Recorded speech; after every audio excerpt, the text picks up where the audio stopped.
कार्यकर्त्याच्या पाठीशी मला असं वाटतं की वर्षानुवर्ष कार्यकर्ते काम करतात.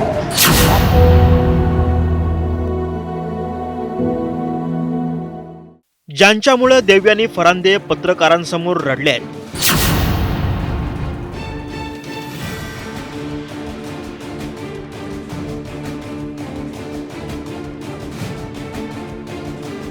निवडणूक प्रमुख असतानाही फरांदेंचं मत पक्षप्रवेशांबाबत विचारात घेतलं नाही.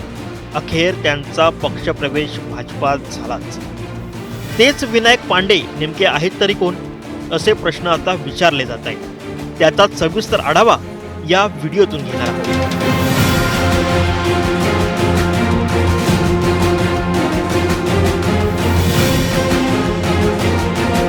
नाशकात महानगरपालिका निवडणुकीच्या तोंडावरच मोठ्या नाट्यमय घडामोडी घडत आहेत. शिवसेना ठाकरे गटाचे माजी महापौर विनायक पांडे, मनसेचे माजी महापौर त्यानंतर ठाकरेंच्या सेनेत गेलेल्या यतीन वाघ यांनीही भाजपात प्रवेश केला. याच लोकांच्या पक्षप्रवेशाला देवयानी फरांदे यांनी विरोध केला. याबाबत त्यांनी आधी ट्विट केलं आणि नंतर उघडपणे नाराजी व्यक्त करून दाखवली. यावेळी देवयानी फरांदे यांच्या डोळ्यात अश्रूही पाहायला मिळाले.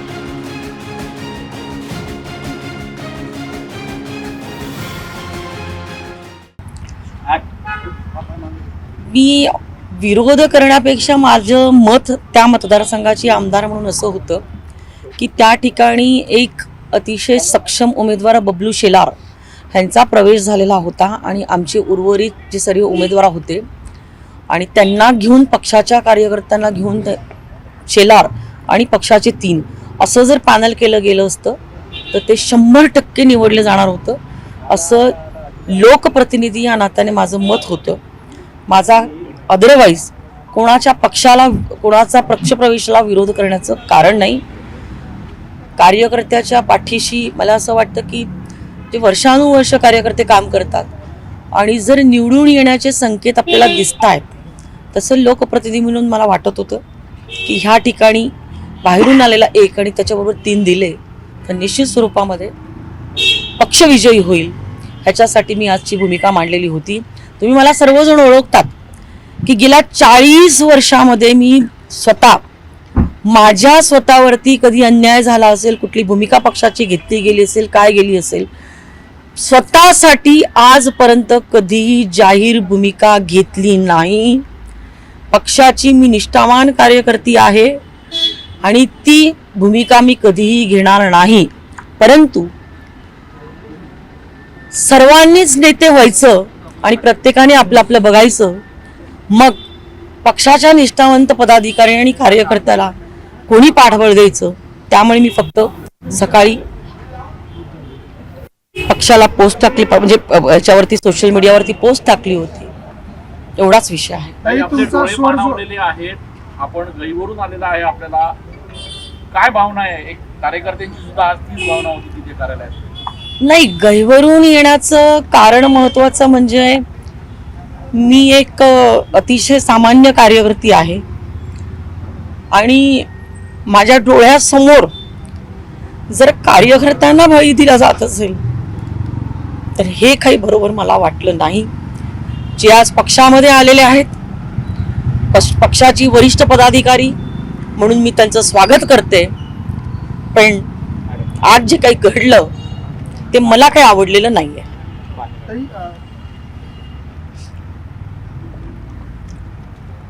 या सगळ्याच्या निमित्ताने तुम्हाला कोंडीत पकडण्याचा प्रयत्न केला गेला पक्षातल्याच काही लोकांकडून आणि म्हणून अशा पद्धतीचं हे सगळं समोर येताना दिसतंय. मला कोणी कोंडीत पकडत असेल, ज्यांना पकडायचं असेल त्यांनी मला जरूर पकडावं, मी त्याला कशालाही घाबरत नाही. परंतु ह्या सगळ्या विषयांच्या माध्यमातून मला असं वाटतंय की माझ्या भूमिकेच्या सोबत आमच्या जुन्या पक्षाच्या नेत्यांनी ह्या विषयामध्ये जर उभे राहिले असते तर पार्टीच्या कार्यकर्त्यांना आज वेगळा संदेश गेला असता. तुम्ही गिरीश महाजनांसोबत काही आपली चर्चा झाली या सगळ्या? मी गिरीश महाजन साहेबांवरती अजिबात नाराज नाही. त्यांना चुकीच्या पद्धतीने ब्रीफ केलं गेलेलं आहे आणि काही दलाल आणि ज्यांचा काही स्वार्थ की आपल्याच घरात काही तिकीट मिळावी या स्वार्थातून ह्या सगळ्या विषयाचं राजकारण झालेलं आहे. पण आपण चर्चा झाली असेल त्यांच्या दलाल म्हणते आपण मला नेमकं. ह्या विषयावरती आता अधिक बोलायचं नाहीये. धन्यवाद. या निमित्तानं नेमके विनायक पांडे आहेत तरी कोण तेही पाहूयात. कोण आहेत विनायक पांडे? विनायक पांडे ठाकरेंचे निष्ठावंत नेते म्हणून नाशकातलं मोठं नाव आहे. शाखा प्रमुख, महानगर प्रमुख, जिल्हा प्रमुख, उपमहापौर आणि महापौर असा त्यांचा राजकीय प्रवास राहिला आहे. विनायक पांडे यांनी शिवसेनेत तब्बल 42 ते 43 वर्ष काम केलंय. एक सामान्य शिवसैनिक ते नाशिकचा महापौर असा त्यांनी प्रवास केलाय. विनायक पांडेंनी बाळासाहेब ठाकरेंसोबतही काम केलंय. 2022 साली विनायक पांडे यांचा शिवसेनेच्या निवडणूक कोर कमिटीमध्ये समावेश करण्यात आला होता. त्याच विनायक पांडेंची शिवसेना ठाकरे गटातून हकालपट्टी झाली. पांडे भाजपात जाण्याचा निर्णय घेणार आहे याची कानभून लागल्यावर हा निर्णय घेण्यात आला असंही बोललं गेलं.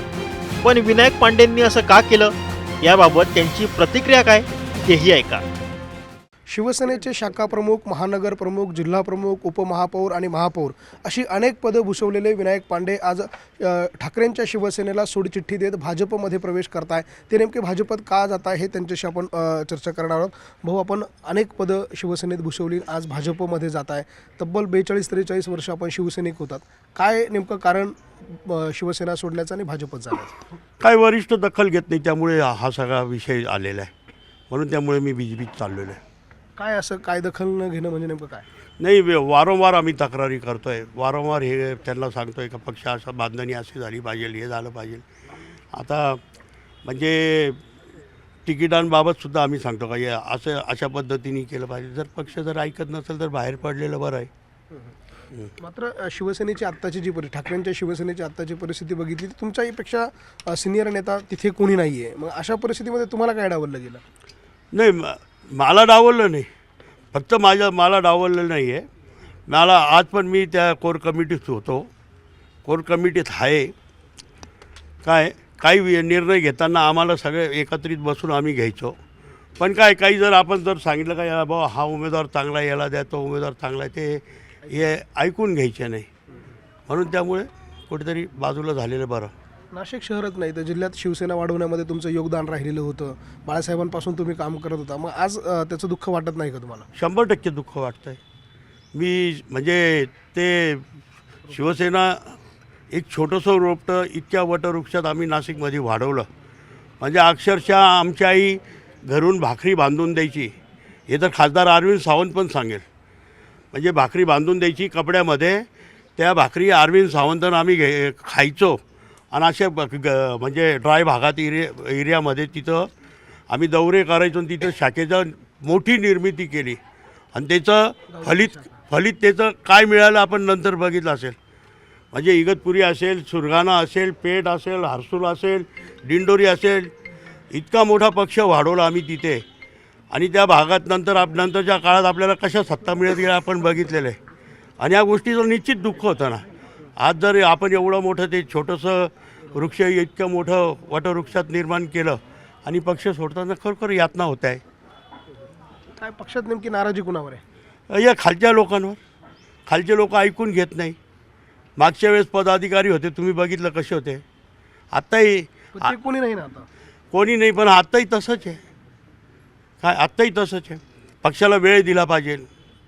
आम्ही ज्या पद्धतीने पक्षाला वेळ दिला, पक्ष बांधणी केली, पक्ष इतका मोठा वाढवला, त्या पद्धतीने ही लोक वेळ देत नाही. तुम्ही थोड्या वेळापूर्वी असं म्हणाले की जिल्हा परिषदेत सत्ता तुम्ही आणली, महापालिकेत सत्ता आणली. नेमकं त्यावेळेला काय तुम्हाला संघर्ष करावा लागला? नाही, संघर्ष म्हणजे संपूर्ण नाशिकनी पाहिलेलं आहे. म्हणजे मी शिवसेना प्रमुखांना त्यावेळेस सांगितलं 60 वर्ष झाले काँग्रेसचा भगवा त्या ZPवर फडकतो आहे आणि आपल्याला तिथं भगवा फडकायचा. त्यावेळेस शिवसेना प्रमुख मला म्हणे, अरे आपलं बहुमत नाही, तू कसा फडकेल? म्हटलं काही नाही, काँग्रेसच्या बाया पळून नेलं मी करेल.